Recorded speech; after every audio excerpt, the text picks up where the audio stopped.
Road Atlanta has developed a reputation for action in the Sports Car Club of America Trans Am Series.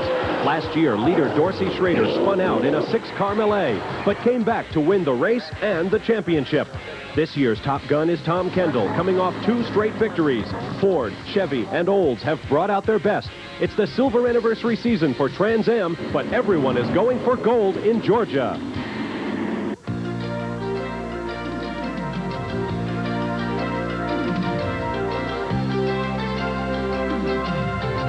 ESPN, the world leader in motorsports coverage, presents Speed World. Road Atlanta, 2.5 miles of rolling track set in the Red Clay Hills north of Atlanta, Georgia, plays host to the midway race in the 1990 Sports Car Club of America Trans Am. Hello again, everyone. I'm Bob Varsha. The Trans Am is truly an all-American road racing series, now in its 3rd decade. It's all V6 and V8 power straight from Detroit, and it matches some of the best young race drivers in the world. Right now, at the top of the points table, young Californians Tommy Kendall and Darrin are duking it out, representing Chevrolet and Oldsmobile. And in the Manufacturers' Championship, Ford is just a few points behind. With me to call the action in today's race is former Trans Am champion Elliott Forbes Robinson. And Elliott, Road Atlanta provides a very special racetrack for this Trans Am race. Well, it does. It has a long straight, which should be good for the V8s. It has the twisty sections up through the back, which should be good for the V6s. And as we've seen in qualifying, we've got 3 V6s, 2 V8s in the top 5, and I think it's been one heck of a race. Well, the V6s have won the first battle on the day. They sit on pole. The driver is standing by now with our pit reporter for today's race. Here's Phil Van Horn. Thanks a lot, Bob. I'm with pole sitter Tommy Kendall, who's on the pole for the 3rd time this year and seeking his 3rd consecutive win.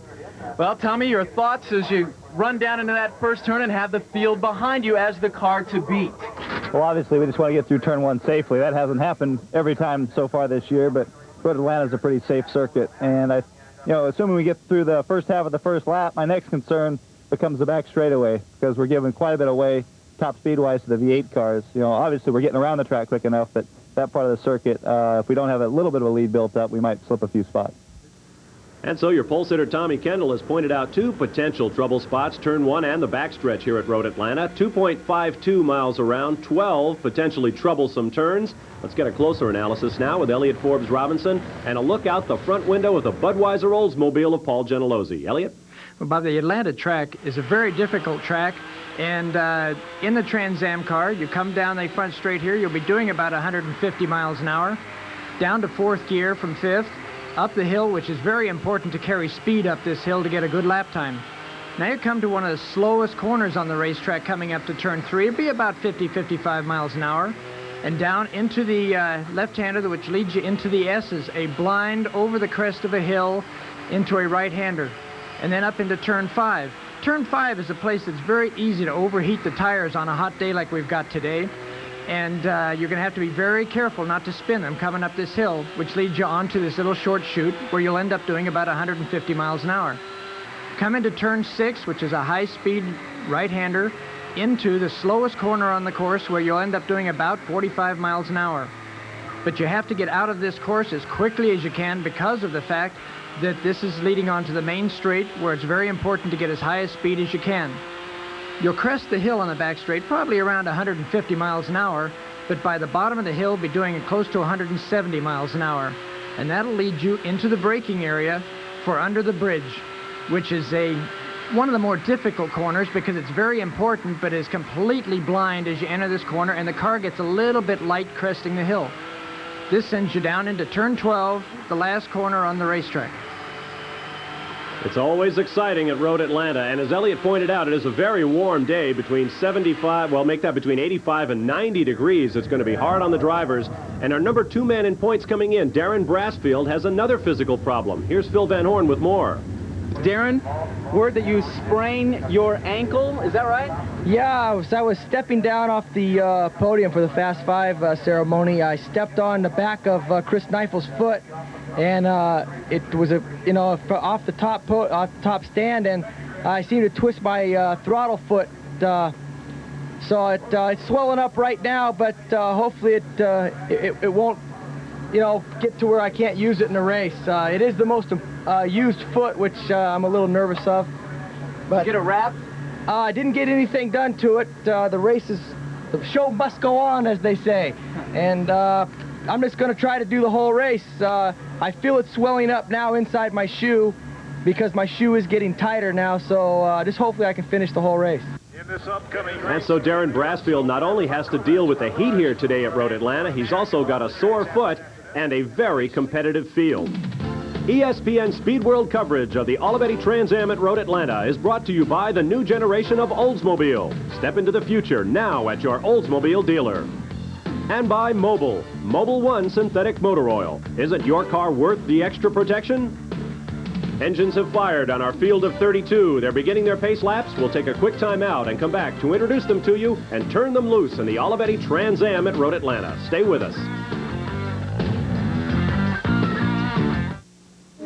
When it comes to developing cars that run on cleaner-burning alternative fuels, no one has a more accelerated program than Chevy. The methanol-powered Chevy Indy V8. Nobody's winning like the heartbeat of America.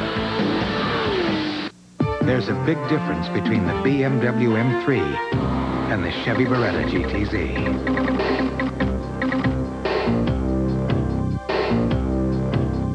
Nobody's winning like the heartbeat of America. How hot can it get inside your car's engine? This hot. 570 degrees under extreme conditions. Take a leading motor oil. Take Mobil 1 and watch. Of course, Mobil 1 costs more, but under extreme conditions, when you see what can happen to conventional motor oil, it doesn't pay to play with fire. Mobil 1, isn't your car worth the extra protection?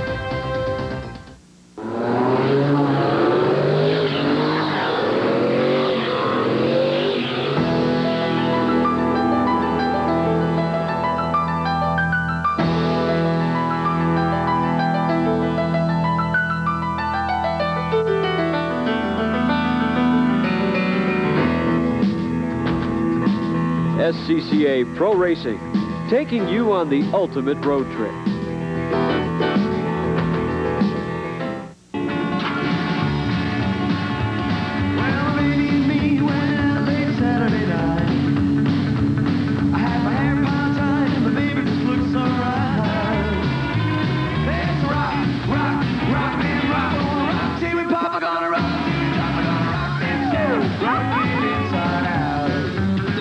Roll with the clean, fresh taste of Bud Light. It won't fill you up, never lets you down.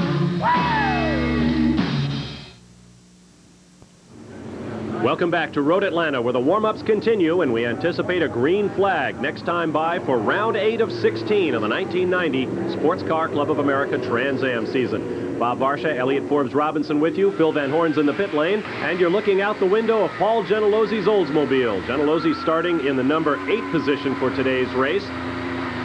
Once a winner on the Trans Am Series last year in Long Beach, California, looking for his second career win today. And here is our second onboard camera, back in 24th starting position in the car of Steve Saleen from Anaheim, California. Saleen making his return to the Trans Am Series after not contesting it last year. This is the 25th, the silver anniversary season for America's oldest continually running road racing series, and the history of the Trans Am is glorious.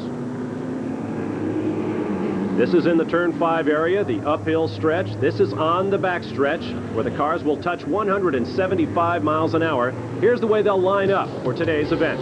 On the pole, Tom Kendall in a V6 Chevrolet Beretta. Next to him, Scott Sharp in a V8 Oldsmobile. On row 2 will be Ron Fellows, a Canadian from Ontario, starting next to Kendall's teammate Chris Neifel from Lake Forest, Illinois. On row 3 will be Darrin Brassfield, second in points coming in, but nursing that bad ankle on his throttle foot. He'll start next to the pride of Peoria, Illinois, Irv Hare in an Oldsmobile. On row 4 will be Bob Sobey from Phoenix, Arizona, next to our onboard camera in the Oldsmobile of Paul Gentilosi from Lansing, Michigan.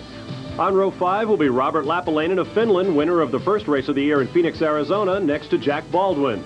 Row 6 will be Dick Danielson from Heartland, Wisconsin, next to actor racer Paul Newman from Danbury, Connecticut. Row 7 will be female racer Lynn St. James, the only woman in the field out of Fort Lauderdale, Florida, in a Ford, next to Les Lindley from Anaheim, California, in a Chevrolet. Row 8 will be Scott Lagasse and Randy Ruhlman. Row 9, Jim Durhag, the all-time leader in Trans Am starts, next to Max Jones. They're a lot further back than we expected. Row 10, Mike Kovacs and George Robinson, Wayne Akers and Tony Brosso Jr. on row 11. On row 12 will be Richard Valentine from Massachusetts, next to Steve Saline with another onboard camera. Row 13 will be Bruce Nesbitt and Brett Kaufman. Row 14, Glenn Fox and Jerry Brassfield, Darrin's father. Row 15, Jerry Clinton and Phil Curran. Row 16, Donald Sack and Douglas Mayer. And we have 3 cars that, for various mechanical reasons, will not start. Robert Mullins, Bill Fuller, and John Broomder not able to make the starting grid. Here are the points coming in. Tom Kendall with a fairly substantial lead over Darrin Brassfield. Chris Neifel, Kendall's teammate, right there for Chevrolet. Robert Lapalainen for Ford. Jim Durhag, as I mentioned, is the career leader in Trans Am starts with 107 races in his resume. Down the hill they come. They will sweep on to the pit straightaway here at Road Atlanta. And Elliott, as we mentioned, turn 1 should be exciting. Well, it should be. As you heard Tommy Kendall say, it's a very important corner, and a lot of things have been happening in the first lap in Trans Am right after a start. And there you see the yellow car of Tommy Kendall appears to have the corner. Scott Sharp pulls in behind. We've got tire smoke at the back, though. Number 97, the Corvette of Scott Lagasse, spins with a flat left rear. Oh, Max Jones with nowhere to go, and Wayne Akers piles in as well. What a shame for Max, because the bad year he's been having. I hate to see him out this early in the race. Well, we'll see if, in fact, they can get that car. That's the number 2 Ford of Max Jones back together. He's the lead driver on that team. We'll take a look at the replay, see if we can see what happened. Your leader is Tom Kendall, Scott Sharp second, then another yellow car. That's Chris Neifel in third. Another look, EFR. Well, it looks like something happens really early. We can see the smoke already. It looks like it blew way down the racetrack, and he did everything he could to hold it, but it just wasn't enough. Lagasse, a long-time SCCA competitor in amateur competition, running his first pro races this year. Got spun all the way around, and as you can see, the number 2, that dark Motorcraft Mustang, nowhere to go for Max Jones, and the number 21 Ford of Wayne Akers.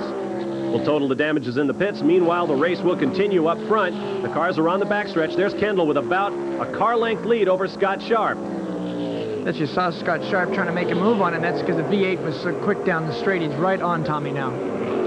2 pairs of cars, and they are teammates leading each pack. Chris Neifel has the lead over Darrin Brassfield for third. And in the back there is Irv Hare in the white Oldsmobile, but coming at you, the lead pack of 4. Kendall, Sharp, Neifel, and Brassfield. Up the hill they go. Now it looks like Akers and Jones have managed to drive away from the wreck. Scott Lagasse's car is still there. So the 2 guys who got caught up in that accident may be able to get back on the track. In fact, I think that's one of them out in front of our leader right now. That's Wayne Akers with no front end on that Mustang. You can see Tommy Kendall in the S section here, where the handling is really at a premium, pulling away from Scott Sharp at this point in the race. Tom Kendall, 23 years of age, a 3-time road racing champion in the pro ranks. Behind him, 22-year-old Scott Sharp, a 3-time national champion in SCCA amateur racing. Up into turn 7 they go, an uphill right-hander, a big curve there just on the driver's right. And there you see Wayne Akers out of Florida. He's going to try to limp that Mustang all the way around to the pits. On to the backstretch. The V6 pulling out a bit of a lead here now, EFR. Are you surprised? Well, I am. He's setting a pretty good pace for the beginning of the race. At Road Atlanta, usually you want to save some tires here, especially on a hot day, because the tires seem to go away at this racetrack. Twitching a little bit under braking. Tommy Kendall really has his foot in it. Sliding the car through the turns. Sharp sliding too. Yeah, they're really going hard for this early in the race. They're really trying to put some room between them and the rest of the field. The race record lap, 108 miles an hour, set by Paul Newman a couple of years ago in a turbocharged Trans Am car. They may challenge it here today. Tommy Kendall from La Cañada, California, really working those Goodyear tires hard. They're all going really hard here, and they're keeping very close. It's going to be a very good race today, and it's interesting that Tommy was able to hold that lead all the way down the straight. Now here's Wayne Akers, who has made it all the way around to the pits. Driver's left, you see the damage there. Meanwhile, on the short chute, Tommy Kendall continues to hold the lead over Scott Sharp. Into turn 6 they go. Now this is a very important corner for Tommy, because he needs that shot out to hold the V8 off down the straightaway. And there you see Darrin Brassfield in the red car to the right of your screen. He has gotten around Chris Neifel, so make your order. Kendall, Sharp, Darrin Brassfield in third position now, and he demotes Chris Neifel to fourth. looks like it's going to be a battle of the points leaders here soon. You're going to have Darrin Brassfield really coming up there now to get on Scott Sharp. There is also a tremendous battle for manufacturers' honors this year. Chevrolet and Oldsmobile going at it. Just 1 point separates them. Ford a distant third, and that's unusual. Ford has ruled this series for the last half dozen years or so. On to the front stretch. Down by the pit area, flashing into turn number 1, and look at the interval already opened up to the rest of that field. These are the top 5 cars. There goes the white Oldsmobile of Irv Hare. Now here comes the battle for 6th place. The number 47 Ford of Ron Fellows out of Canada, trying to hold off Paul Gentilozzi. A little tire smoke there. That's Jack Baldwin running behind Gentilozzi's number 7 car. And now we're coming up on the S's here, and that you can see how it's blind coming over the hill. The car almost disappears in front of you here. And you come up to turn 5. Turn 5 is a very important corner. You can see how the cars will get a little bit sideways coming off that corner. And then you come up over another rise, and then the course appears again. You can see how much of this course is actually blind. Now, turn 6 here is this one we talked about earlier. It was very important, lining yourself up, getting onto this main straight in turn 7. The fastest part of the racetrack coming up. Paul Gentilozzi has a man out in front of him. We asked him before the race how he handles this particular part of the track. Well, the back straight is really a comfortable ride until you get to that little downhill part. Now, we're cresting the hill today at about 161, and at the bottom of the hill, those who go to the bottom of the hill were running about 171 or 72. This track has more pucker factor than any racetrack that we race on. It definitely decides the men from the boys. I wonder what Lynn St. James would have to say about that, Paul, but we get your point. The number 7 Oldsmobile running in 7th position on the racetrack. Ron Fellows is up ahead, Jack Baldwin behind. Then Robert Lapalainen, who goes underneath Baldwin as Gentilozzi goes underneath Fellows. So move Gentilozzi up to the 6th position. Meanwhile, a lot of smoke from Jack Baldwin's car. He's got a tire problem. Back on point, Tommy Kendall in a V6 Chevrolet leads the V8 Oldsmobile of Scott Sharp, and close behind is Darrin Brassfield. The top 3 are running close together. We'll be right back to Road Atlanta.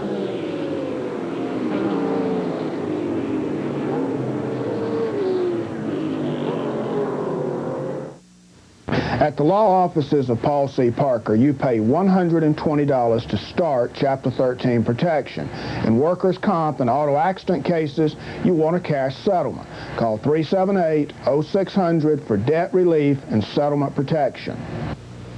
When you need life insurance, you need the most coverage for the least money. That's the bottom line. Protection for your family. Call Insurance One today at 1-800-848-9815 for your big benefit, low-cost, affordable term life insurance. You tired of loading the family into the car and driving cross town to go swimming? Ever considered owning your own custom-made pool? Waterworks is here to solve your dilemma. With as little as no money down, you could be enjoying a state-of-the-art gunite pool. Waterworks specializes in custom pools, spas, fountains, and ponds. Why endure the summer traffic and crowded beaches when you can enjoy a custom pool by Waterworks? Call today. You'll be glad you did. Sunday night, Kansas City veteran George Brett is one of baseball's hottest hitters. He leads the Royals against Ben McDonald and the Orioles. It's Sunday Night Baseball, live at 8 Eastern on ESPN. Baseball tonight. Back at Road Atlanta in a hot afternoon in Georgia, it's the Olivetti Trans Am, round 8 of a record-tying 16 in the silver anniversary Trans Am season. Your leader is Tommy Kendall in the yellow Chevrolet, followed by Scott Sharp in a red, white, and blue number 33 Oldsmobile, and just behind Sharp is Darrin Brassfield in a red Olds. Here comes Kendall, just behind is Sharp, and watch Darrin Brassfield rushing up from behind. Looks like he's going to take a look at Sharp in turn 6. Nope. That didn't make it.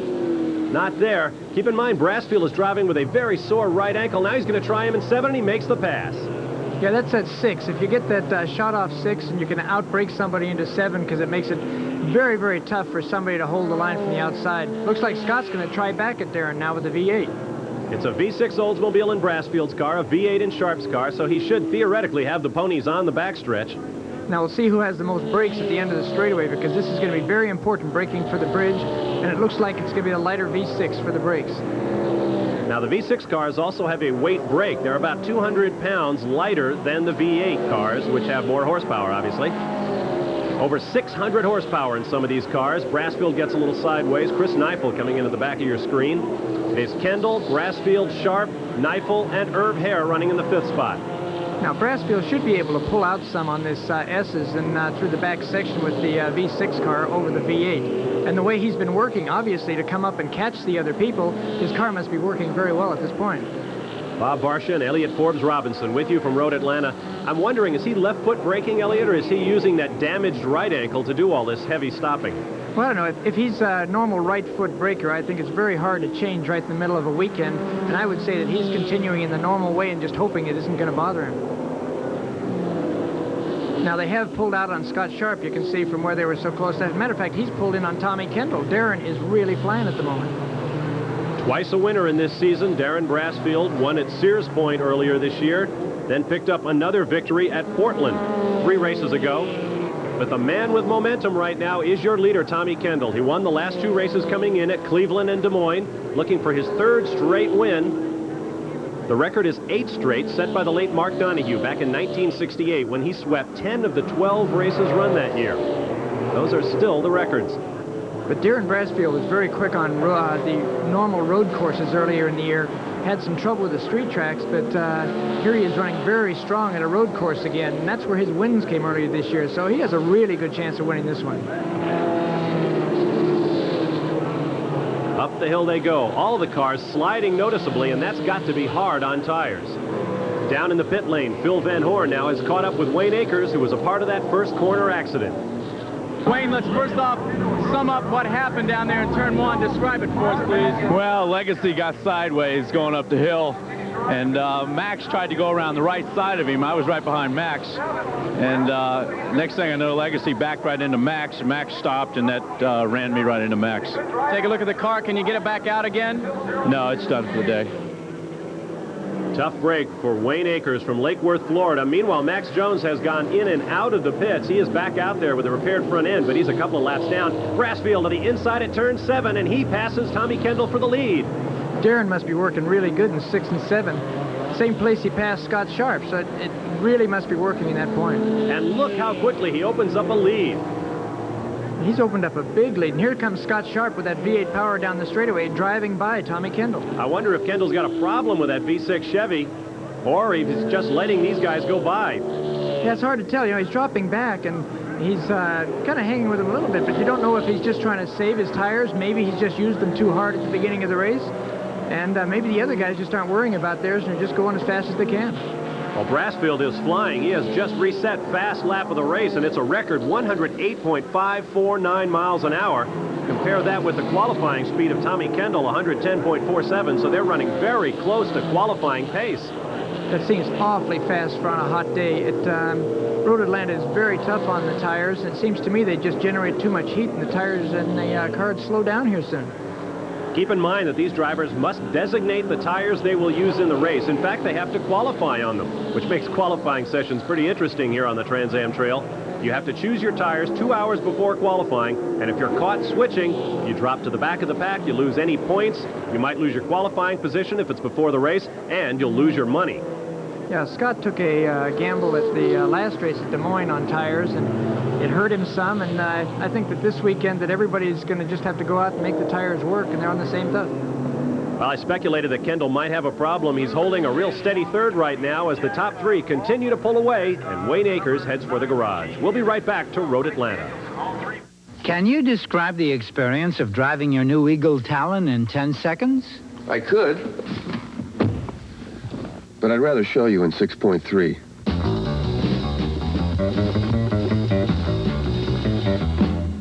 Did you know Eagle Talon is one of Automobile Magazine's top 10? Talon has won several prestigious automotive awards, so what's one more? Car and Driver's 10 Best.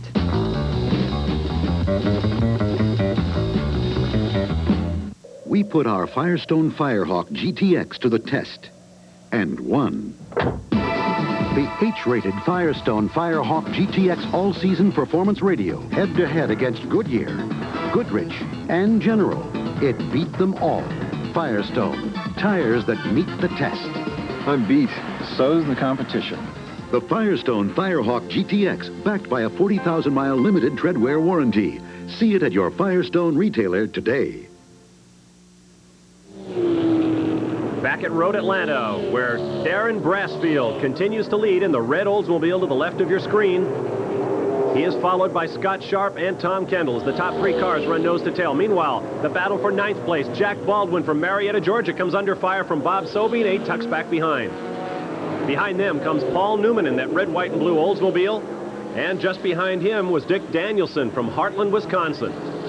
These guys are having a really good race themselves. It doesn't look like Baldwin's car is smoking like it was earlier either.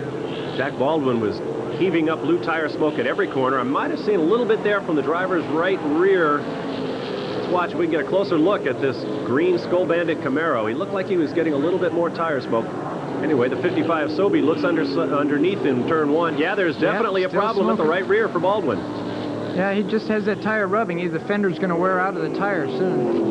Ooh, that would be bad news on his very fast 2.5-mile Road Atlanta track. That's good, but they're racing really got a good race here. This is what's really fun about when you get into a race like this, where you can get a whole bunch of cars together and really race for a position. And that's what Trans Am is all about in its silver anniversary season. It's an all-American series, V6 and V8 power. No four-wheel drive, no turbocharging. And there are lots of cars. 32 starters in today's race. There have been over 40 in some of the Trans Am races this year. Baldwin really having problems there. Yeah, Baldwin's car looks like it's a little bit loose. Maybe the tires have started to go off, and he's having a little bit of a hard time holding off Sobey now. And the chain of 4 may become 6 quick. That's Les Lindley moving up from behind, I believe.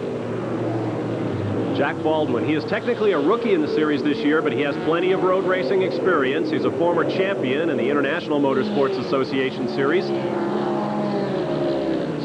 Sobey was looking for a hard spot there. He looked like he was going to go around the outside, going over that hill. And boy, that's a tough spot, even if you're on the right line, let alone in the wide line on that corner. Down the hill comes a freight train. 6 cars all running for position, getting way wide on the racetrack. And oh, at the back, Randy Ruhlman from California got just about sideways. They are really getting after it. There's the 75 of Paul Newman, Oscar-winning actor and very professional race driver. You may think that he's just a guy with some money and a yen for racing. Keep in mind, Paul Newman is the track record holder, or was until Darrin Brassfield broke it, at 108 miles an hour for a race lap here in the Trans Am. And Paul takes his racing really seriously, and he hates to do poorly just like everybody else. He is an excellent race driver, and he gives it everything he's got while he's out there. He's a great guy to race with. A multi-time national amateur champion, and Dick Danielson takes a look inside Newman, but they fall back into line. Newman won the GT1 class, which is almost Trans Am quality cars, running in the National Amateur Championships every October right here at Road Atlanta. Somebody got a wheel off and kicked up some dust. Onto the back stretch. Any drafting going on here, EFR? Well, you don't get quite so much in the Trans Am cars. It helps a little bit, but you have to be very close to get the draft effect in these cars. Back up on point, Darrin Brassfield, Scott Sharp, and Tommy Kendall, and they are really nose to tail now. Well, it looks like Tommy Kendall must have been just breathing the car or something, because he's right on these people again. Either that or they've slowed down some. Brassfield in the V6 Oldsmobile with a damaged right ankle. He stepped on Chris Neifel's foot during the pre-race ceremonies and injured the ankle. Very sore, swollen up in his driver's boot, but he's a 2-time winner this year. He's within 25 points of the championship. Whoa, there is Les Lindley with a problem. Les Lindley from Anaheim, California, backing it off the racetrack. You saw skid marks. He might have spun that car. This is his 99th Trans Am, second in all-time Trans Am starts, only to Jim Durhog in his 108th race here at Road Atlanta today. The leaders continue to slip and slide through the corners. Darrin Brassfield is your leader, followed by Scott Sharp and Tom Kendall. The car 54 of Richard Valentine from Braintree, Mass. is done for the day. We'll be back to Road Atlanta in just a moment. I was feeling pretty good when I saw my boy Joe in that new Oldsmobile. I thought Joe'd finally been to it some. But that new Peddler's Glade doesn't look like any Oldsmobile that Iowa had. It's got something called a high-output quad 4 engine. Sure looks like it'll eat up that road. The next thing you know, Joe will be bringing home girls. Here we go. This is not your father's Oldsmobile. Yeah, this is the new generation of Olds.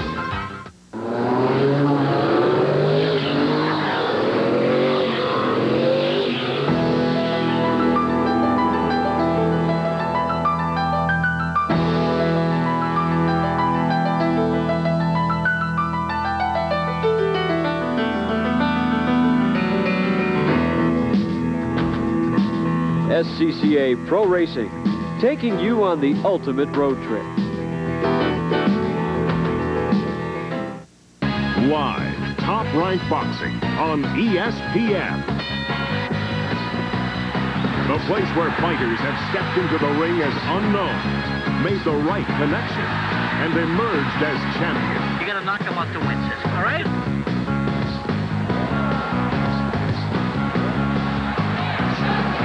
Budweiser presents the best fight in town. Top-ranked boxing, live on ESPN. Back at Road Atlanta, Bob Varsha, 1982 SCCA Trans Am champion Elliott Forbes Robinson, and Phil Van Horn with you from Road Atlanta. We've got lapping action up front. The 5 of Darrin Brassfield pressed hard by the 33 of Scott Sharp. Oldsmobile against Oldsmobile, and lurking in the back in yellow, Tommy Kendall, the winner of 2 straight races coming in. Sharp going way wide into 1. Well, those two battling so hard, it's making it easy for Tommy Kendall to run white with them because they're so busy fighting each other. And now Kendall pulls alongside Sharp. Up with the right-hander coming up, he couldn't get it done. Yeah, it's a tough place to pass on the outside there. He'll have to just follow him around now. And by jousting to the rear, Brassfield opens up about 3 car lengths on Sharp and Kendall. Now we're back with Jack Baldwin, who's had smoking tire problems at the left rear corner of that car as we look at it. Now he's going to get past as he lights him up in the corner, pops away, and he gets tapped. Paul Newman in the 75 car got together with Jack Baldwin. They go on a round. Somebody way off in the dirt trying to avoid them. And we'll get another look at that in a moment. Meanwhile, up on the point, Darrin Brassfield still leads Scott Sharp and Tommy Kendall. Off to the left, you see Les Lindley's Camaro parked. We're lapping slower cars now on the 175-mile-an-hour backstretch here at Road Atlanta. Let's take another look now at what happened down in Turn 1 in the battle for 9th place. Well, you can see Sobey going underneath Jack Baldwin, and Newman's trying to follow him right on through. Baldwin doesn't see him here, and they make contact. And they both end up spinning. That's Dick Danielson in the 9 car, just avoiding the mess. And you saw some flame come out of the side of Newman's car when he was trying to restart it after the engine had died. Meanwhile, back up on the point, Darrin Brassfield now puts a lapped car between himself and the 2nd place Oldsmobile of Scott Sharp. And this is a very tough part of the track here because you have to follow single file, and if you can get a slow car between you, it really is an advantage. The next lap car ahead of Darrin Brassfield, ironically, is driven by his father. That white number 49 Oldsmobile is Jerry Brassfield. Father and son learned to race together at Sears Point Raceway in California near their home. Now Darrin is the star. Jerry runs the company that sponsors both cars. And Jerry goes around. Probably trying to keep up with his son through the corner. Jerry Brassfield, who's been doing this for some time, got a little bit squirrely, and that's easy to do down there in the Turn 7 area. Now here comes Chris Neifel, the 4th place car. He will overtake Jerry Brassfield. Jerry once sponsored Dick Brooks in Winston Cup racing back in the, around 1969-70. There is son Darrin having a good day. Here comes Scott Sharp in the 2nd place car, and there is the gap. He has now gotten around that lapped car. Let's take another look at what happened to Jerry Brassfield a moment ago. That looks like he got in a little bit hot into the corner, hit the inside curb, and when he did, it just turned the car around on him.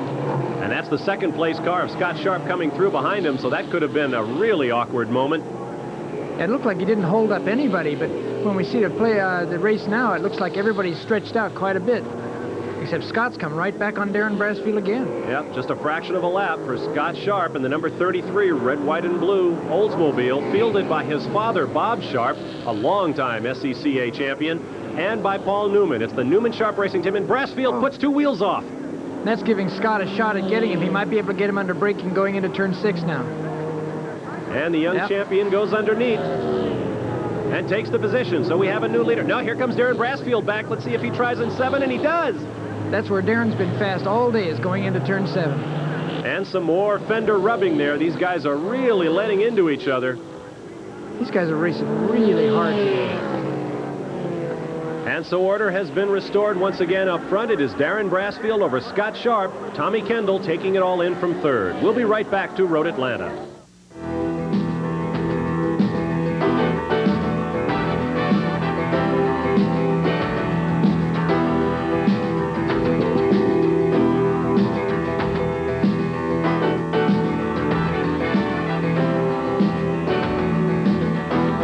SCCA. We make make racing happen. To get involved, call for membership information. Toll free, 1-800-255-5550. When it comes to developing cars that run on cleaner-burning alternative fuels, no one has a more accelerated program than Chevy. The methanol-powered Chevy Indy V8. Nobody's winning like the heartbeat of America. There's a big difference between the BMW M3 and the Chevy Beretta GTZ.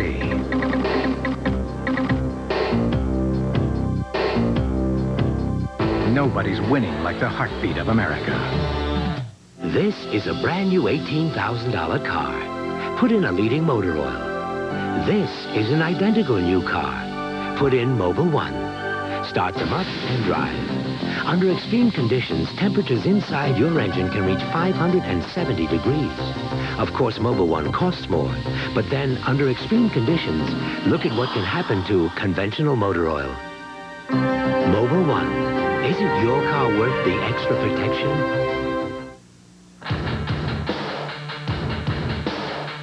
Nothing beats a winning team, pushing hard, reaching for the dream. Nothing beats clean, crisp and cold. Got the king of beers, you're on a roll.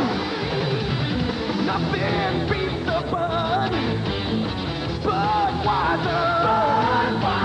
Nothing beats the Bud, nothing beats the Bud. No sport has captured the soul of America better than baseball. And in no place will you find it better captured than at the Hall of Fame in Cooperstown, New York. Now, the museum is making available its first ever official Hall of Fame calendar at a one-time price of only $14.95. To order your 1991 calendar, call 1-800-345-9111. While America's love for the sport may be unlimited, the supply is not. Back at Road Atlanta, where Tommy Kendall's crew monitors the stopwatches on their man running in third position right now. There is the number 5 in red, Darrin Brassfield, chased by the number 33, Scott Sharp. 19 is Steve Saleen, about to be lapped. We've lost our in-car camera on that machine, unfortunately. Right now it's time for our mid-race recap, brought to you by the new generation of Oldsmobile. Darrin Brassfield in an Oldsmobile leads, despite that bum right ankle that he injured when he stepped on Chris Neifel's foot before the race began. Neifel runs in 4th position right now, and if Brassfield can win this race, he's probably going to go up and ask to step on it every time. It's interesting that Tommy Kendall is running so far back after dominating the last 2 races. I don't know what kind of problem he's got, but it's really surprising me that he's not up there running with these guys for the lead. And look at that, Scott Sharp's going to try the outside, and there's traffic there, so he's going to make it over Darrin Brassfield. And that is one high-speed part of the race. Oh, Sharp gets right up against Jim Durhog as he laps him. I meant to say that is part of the fastest part of the racetrack at about 170 miles an hour. And so Scott Sharp takes over the lead from Darrin Brassfield. Tommy Kendall still in 3rd, and a strong 3rd, Elliott. I have a feeling he's just watching what's going on in front of him. Now we pick up the 4th and 5th place cars running nose to tail. Number 3 is Chris Neifel. Number 47, Ron Fellows from Canada. Neifel won his first and only Trans Am victory on this racetrack back in 1986 in the rain, Elliott. And I was there, Bob, and that was a heck of a drive by Chris Neifel, and he came up and passed right at the end of the race, and it was so wet and muddy that weekend. It was a terrible race to drive. It was also a controversial one. Jim Miller was leading in a Camaro, I remember, and he and Pete Halsmer had contact. Afterwards, it turns out that the teams have been monitoring each other's radio transmissions. The Chevy guys said that the Ford guys deliberately knocked Miller off the racetrack. Boy, it was really something. And now, ironically, Chris Neifel is driving for Chevrolet, and right now he is leading a Jack Roush-built Mustang driven by Ron Fellows. Up on point, Scott Sharp. There was contact there, and Darrin Brassfield goes off the racetrack. The 2nd place car of Brassfield is off. Tommy Kendall, to the right of your screen, picks up 2nd place behind 33, Scott Sharp. Where Tommy Kendall's just been sitting in the right spot today, just waiting for that to happen, and now he just has one car to deal with. Brassfield is back on, but he looks like he's a straightaway behind. Coming down the hill, Scott Sharp getting right over on the berm. Really hanging it out here at Road Atlanta as the laps begin to run down here at the Olivetti Trans Am. Down the hill they come. Sharp first. Let's take another look at what happened. Yeah, It looks like Scott was taking the inside line, and Darrin went up the outside, and Scott went out to take it, and they made contact, putting Darrin off the road. I'm a little surprised that Brassfield was the one to go off. The heavier end of the car, I would guess, is the engine end up front. I'm surprised Brassfield didn't spin sharp out there. Yeah, you would have thought that that might have happened, because I guess that Scott was just in a position where it didn't happen to him, but normally it does spin out that front car. And now that second place car of Tommy Kendall beginning to show a little bit of aggressiveness as he begins to reel in. Excuse me, Elliot. Maybe you were right earlier when you said that you thought that Tommy was just hanging back there, because it looks like now that Darrin's gone, he decided he better put some pressure on Scott Sharp. Keep in mind, Darrin is still on the racetrack, and he has cut fast lap of the race, so he may be back in this one before it's over. Scott Sharp is on point at 22 years of age, one of the youngest drivers in the field, although this man in the 01 ICI Beretta, Tom Kendall, is just 23. Sharp has a little bit of a reputation for over-exuberance, shall we say. Earlier this year, he crashed in the first corner of the race at, I believe it was Long Beach, California, trying to win it in the first corner. And he will admit it. He is aggressive. He's trying very hard, learning in every race. Well, he's a brand new driver, and it takes a little while to get that experience, to know when to use that adrenaline and really go for it, and when to sit back and relax. And I think that's something Tommy Kendall has learned over the last few years, that he can really hold himself back until he needs it, save the car, and then when he needs it, just go ahead and make that move that he needs to do. There is Darrin Brassfield firing back up through the pack. He is the length of the pit straightaway behind these two men, Sharp and Kendall. And these two guys are used to winning. Let me point out that Sharp may be exuberant, but he came to his first National Amateur Championships here at Road Atlanta and won. So he is definitely gifted. Looks like Scott's working awfully hard in the car to stay ahead of Kendall now. He's using more of the road than Tommy is, and you can see his front wheels working a lot as he's trying to keep the car straight. Mike Kovacs from Danbury, Connecticut, ironically the base of operations for the Newman Sharp team. You see him getting over on the left side of the track now and letting the leaders come through. By now, you've noticed the similarity between the cars of Scott Sharp leading the race here and Paul Newman. In fact, the 65-year-old Newman and the 22-year-old Sharp are teammates. Phil Van Horn has more on this winter-spring driving team. Because of the movie Days of Thunder, interest in Paul Newman's racing career has intensified. Newman introduced Days star Tom Cruise to racing. Back in 1969, Newman starred in the original, and some say more authentic racing movie, Winning. I think ours was probably a little more realistic. I think his film probably helps racing more. It makes it, you know, more of a shoot-'em-up. But while Newman is portrayed as racing mentor to Cruise, Paul actually has been partner in crime with the rise of 22-year-old Scott Sharp, who was introduced to the sport at a very early age. My mom used to take me when I was about 6 months old, and we have these pictures of when I was like, they put me in the seat of the car and diapers and stuff. At age 18, he was the youngest SCCA national champ. Now 22, Scott Sharp is linked with the 65-year-old Newman by the person who taught both to drive fast, Bob Sharp, Scott's father and Paul's friend. Well, Scott started racing when he was 8 in go-karts. I started racing when I was 47, so roughly I was 6 times as old as he was when I got started. Now their paths cross at a time when Newman's driving career is beginning to decline, and Sharp's is beginning to show promise. In June, Scott captured his first Trans Am title, winning at Detroit. Newman's pride in Scott's achievement is obvious. I was delighted beyond belief.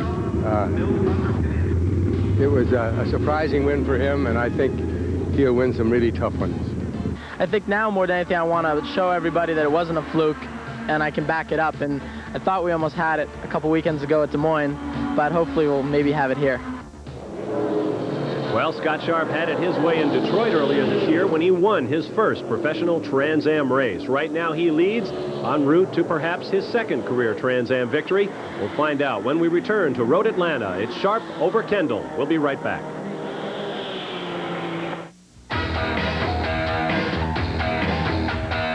ESPN Home Video and Quaker State Motor Oil present Racing Tough, the new video that lets you answer the question, do you know what it takes to be a winner? Benny Parsons and Brett Bodine take you on auto racing's toughest video road test, challenging your knowledge of what drivers, builders, and crews do to get the most from their cars. It's a great way to find out how much you know about racing, and a fun way to learn things you never imagined racers do for speed. Order Racing Tough for only $19.95 by calling 1-800-472-1700. And if you buy 12 quarts of Quaker State motor oil or get a Quaker State oil change, you can save $5 when you buy Racing Tough. So call 1-800-472-1700 today to order your copy of Racing Tough and learn how you can save $5. Racing Tough, the toughest road test you'll ever take. Back at Road Atlanta, where the battle continues, the 33 of Scott Sharp being challenged by the 01 of Tommy Kendall. These guys have been joined at the hip since the green flag here at this race.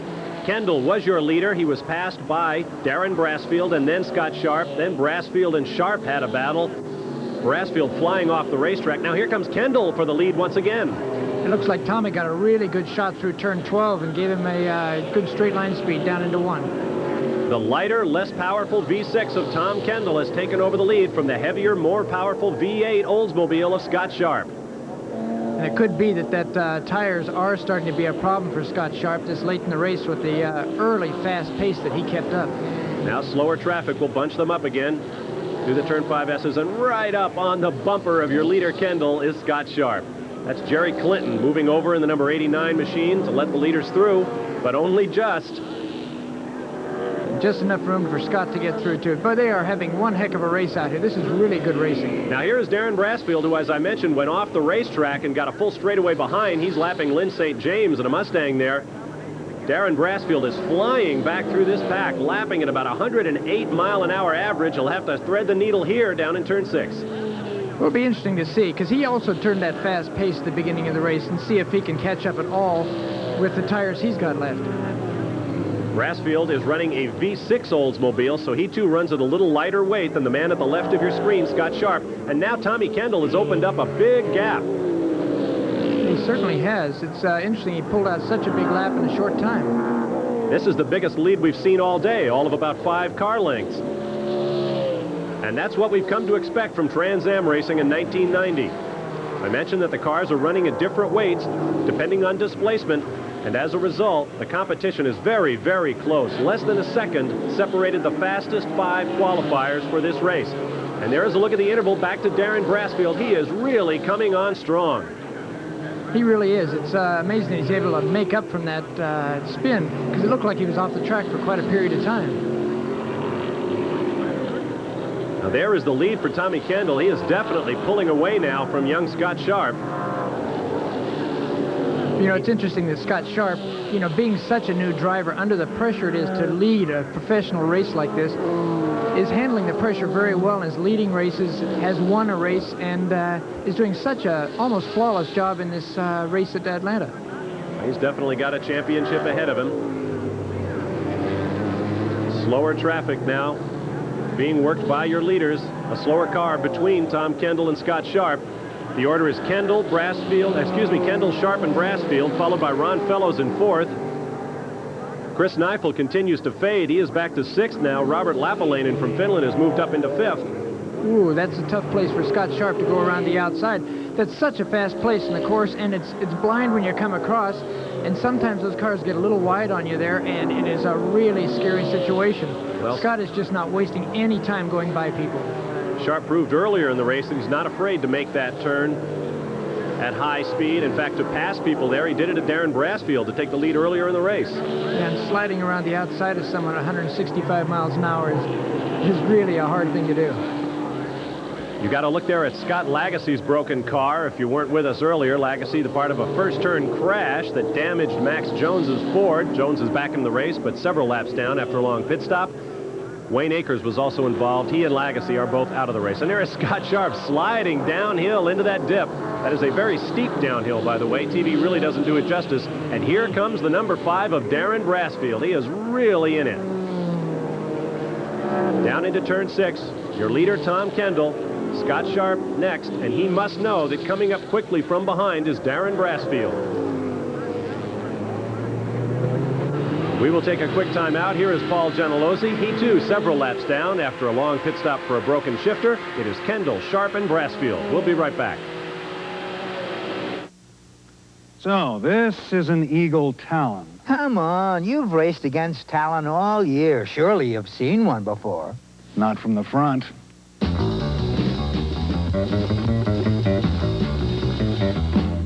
Did you know Eagle Talon is one of Automobile Magazine's top 10? Talon has won several prestigious automotive awards, so what's one more? Car and Driver's 10 Best.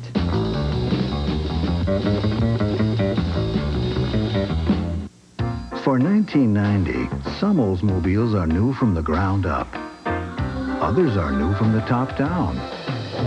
Some have striking new profiles, while others have bold new side views. Some new Oldsmobiles are at home in front of mansions, and others are at home in front of everything else. This is the new generation. Sunday night, Kansas City veteran George Brett is one of baseball's hottest hitters. He leads the Royals against Ben McDonald and the Orioles. It's Sunday Night Baseball, live at 8 Eastern on ESPN. Baseball tonight. We're back at a very warm road Atlanta for the closing laps of the Olivetti Trans Am. Part of the silver anniversary SCCA Trans Am season, your leader is Tom Kendall from La Cañada, California.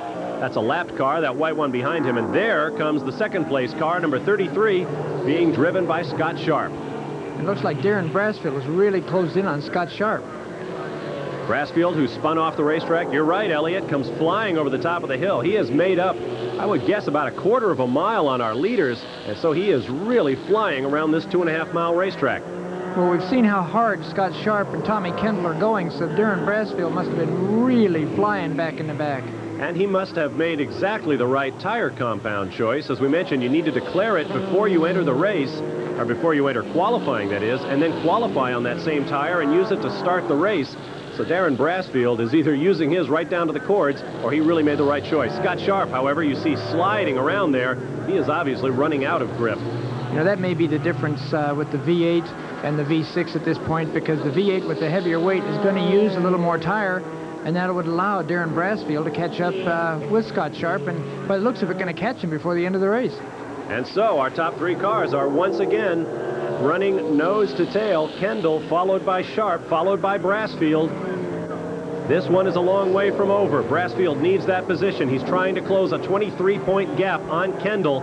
Should Kendall win, he'll pick up 30 points, plus 2 points for qualifying on pole, plus 1 point for leading at least one lap, and perhaps another point for leading the most laps in this race. Sharp also looking out his mirrors, because here comes Darrin Brassfield with a great drive today. No matter what happens, Darrin Brassfield has really given that Oldsmobile a run. He has. It's interesting how when he was able to get up and run with Scott, he couldn't outrun him, and now, after spinning off, he's able to close up this big distance in such a hurry.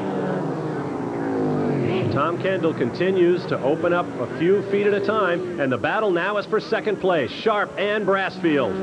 Remember, they came together on the part of track that they are now coming to, turn 6 and 7. This is where Darrin has made his moves before. Let's see if he makes it again. No, Scott took the line away from him by taking the inside. I believe they touched once again, though, Elliott. And now they're nose to tail, and they are really knocking each other. Darrin doesn't seem to be too happy about where he got knocked off the course before. That is exactly the part of the course where they came together earlier. Brassfield spun off, and Brassfield really gave Sharp a shove there. You saw pieces of fiberglass flying. And now Brassfield drops back a little bit. I wonder if he's hurt the car in that little altercation. It sure hurt part of the body. It seems to say, oh, and Scott went way wide there. And Brassfield comes down the inside. They bang again and again, and Brassfield takes second place from Sharp. I think these guys saw Days of Thunder. These are not stock cars. They are very sturdy nonetheless. You see the damage to Brassfield's car. Now here comes Sharp right back again. This is really mano-a-mano stuff at Road Atlanta. Let's take another look, Elliott. Yeah, it looks like Scott went way wide. Darrin makes a big move underneath him, gets sideways, and here they hit again and again. That was a pretty hard hit, too. It moved both cars around. These two have been banging each other all day long over 40 laps here at Road Atlanta, and we're not through yet. Once again, 33 of Sharp pulls in, and he bangs the 5 of Darrin Brassfield once again. The number 40 is Jim Durhog, who is now 2 laps down. He's an innocent bystander in this one. But Darrin didn't want to get pinned in behind him, so he had to make the move in front of Scott, and Scott wanted to try and get in there. That was really tight racing. And there's a good reason for that, because we are on the last lap. Slower traffic impeding your leader, Tommy Kendall. He begins to go around, but the battle is right here. Second place, Darrin Brassfield in number 5, and third place, Scott Sharp. The checkered flag awaits. Leader Kendall has made the pass. There is nothing but a turn between he and the finish line. Here comes the battle for second. If Sharp is going to do it, he's going to have to do it right now. But it looks as though Darrin Brassfield is going to have things his way. And there is the checkered flag, brought to you by the Heartbeat of America, today's Chevrolet. And the Chevrolet of Tommy Kendall took it with style, getting just sideways at the exit to turn 12. And he has won his third straight Trans Am. The margin of victory, 2.5 seconds. Tommy Kendall averaged 105.25 miles an hour. But everybody is going to be talking about the battle between these two guys, the number 5 of Darrin Brassfield and the number 33 of Scott Sharp. A terrific battle here today on a beautiful day at Road Atlanta, and we'll be back to sum things up for you when we return. Family, they're my most important priority. So I had my attorney set up a trust, and I manage my trust investments myself at Schwab. Low commissions, no annual fee. Now, if something happens to me, my family is taken care of, the way I've arranged. Haven't lost my touch. Neither has she. We give you more ways to succeed. The action's hot and lively in August on ESPN. Major League Baseball is red hot 4 nights a week, plus baseball tonight every night. And the NFL is back with 3 live preseason games. There's sizzling golf action with the PGA Championship and the International. Intense tennis play at major tune-ups for the U.S. Open. And the feverish PBA Summer Tour live every Thursday night. All this and more in August, live on ESPN. Welcome back to Road Atlanta, where Tom Kendall is making his way to victory lane following his third Trans Am victory of 1990. ESPN Speed World coverage of the Olivetti Trans Am from Road Atlanta has been brought to you by the new generation of Oldsmobile. Step into the future now at your Oldsmobile dealer. By Mobil, Mobil 1 Synthetic Motor Oil. Isn't your car worth the extra protection? Hotel accommodations for the SCCA have been provided by the Marriott of Gwinnett County, proud sponsor and official hotel of Road Atlanta. And while some of our competitors get help with the heat, let's get to victory lane and Phil Van Horn. Well, here's the man to catch the rest of the way in the Trans Am season. Tommy Kendall collects his third win of the year, and maybe even proved a little bit of a point. 2 wins on those temporary courses and 1 here on a true fast track. The win today, how does it feel? It didn't come easy, I'll tell you that. You know, the ICI Olivetti Beretta was the class of the field in qualifying. But, man, that V8 has a lot of grunt down the straightaway. And Darrin actually got by Scott, gave me a... Well, describe that battle going in your rearview mirror. Well, actually, it was in front of me for half the race. You know, Darrin body slammed me and got by me, and that allowed Scott to get by, too. And I figured I'd just cool my heels and watch the fireworks. And they put on a little bit in front of me. And then when I caught Scott, you know, down in turn 1, that enabled me to get clear of that. And, boy, they were going at it in my rearview mirror. I called Danny on the last lap, and I said, Darrin took his vitamins this morning, and it looks, I bet he's going to take Scott out. And that's exactly what it looks like happened. Tom, congratulations. You're out in front and the man to beat the rest of the way. Here's a look at the top 20 today. Tom Kendall over Darrin Brassfield. Among the missing in the top 20, Paul Gentilozzi, carrying our in-car camera, broke a shifter and finished 22nd. Chris Neifel lost the engine after running as high as 3rd. He finished 23rd. And Max Jones, who came back from that first lap crash, he finishes 24th. With his victory, Kendall opens his points lead from 23 to 29 points over Darrin Brassfield. Let's learn more about that ramming and banging at the end of the race now with our third-place finisher, Scott Sharp. Well, Scott, with 5 laps left, it looks like either of the 3 of you up here could have won that race. Describe the action in the last 3 to 5 laps. Well, I'll tell you, I really thought after I got by Darrin, I didn't know if that was the place I wanted to be. I was conserving my tires, and I was hoping I was just conserving them enough. And I guess for the extra weight of a V8 car, I guess I wasn't. And at the end, it was just sliding all over the place. Darrin got a little rougher than I thought he would drive me, and I guess it taught me a lesson. Next time, I just had to do that back. Well, next time is not far away. 8 races remain in the 1990 season. I'm Bob Varsha. For Elliott Forbes Robinson and Phil Van Horn, thanks for being with us today. So long from Road Atlanta.